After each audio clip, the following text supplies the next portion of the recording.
Bonjour et rebonjour à vous tous. Dans cette vidéo, nous allons parler de la liberté de consentement.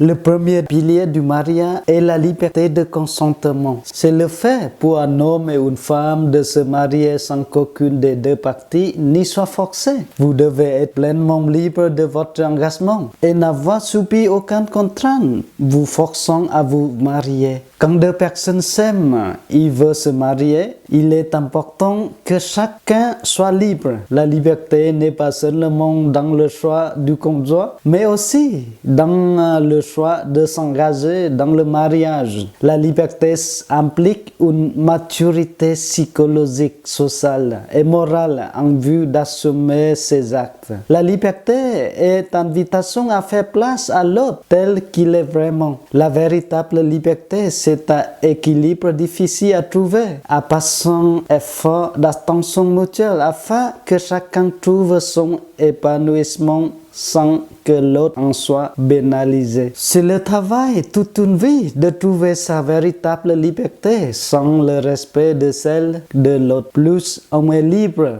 plus on s'aime. Plus on s'aime, plus on est libre. Elle est surtout liberté de référer sa vie conjugale à l'évangile et à la vivre en église. Cette liberté-là n'est jamais acquise une fois pour toutes. Elle est invitation cheminer. Dieu est libre et il l'aime gratuitement. Alors, on peut donner un exemple. Je suis libre. Ça veut dire que rien ne me force à me marier. Les parents me forcent. Oh, j'ai un problème d'argent. Oh, je suis enceinte. Alors, il faut me marier. Non, c'est pas ça. Et le jour du mariage, nous posons les questions. Veux-tu être ma femme? Oui, je veux être ta femme. Et toi, veux-tu être mon mari? Oui, je veux être ton mari. Je suis libre. Je choisis de m'engager dans le mariage. T'aimer, me marier avec toi, c'est ma décision. Je suis libre. Toi aussi, tu es libre. Je respecte ta liberté. Tu respectes ma liberté. Chacun est différent. Histoire, famille, éducation, attitude, valeur, désir, tout cela est particulier. Tu m'accueilles comme je suis et je t'accueille comme tu es. Je le respecte. Et tu le respectes. Ce que chacun est ensemble, tout cela est notre richesse. Chacun est libre. Alors, comment vivre ensemble librement? Une personne décide, l'autre suit, ne dit pas son avis, s'efface, devient dépendant. Non, c'est pas ça. Oh, une personne décide seule, en autonomie. Ce n'est pas la peine de demander l'avis de l'autre. Non, c'est pas ça non plus. Pour être libre ensemble, je pense à toi, tu penses à moi. Ensemble, nous réfléchissons et nous prenons la décision. Chacun respecte l'avis de l'autre.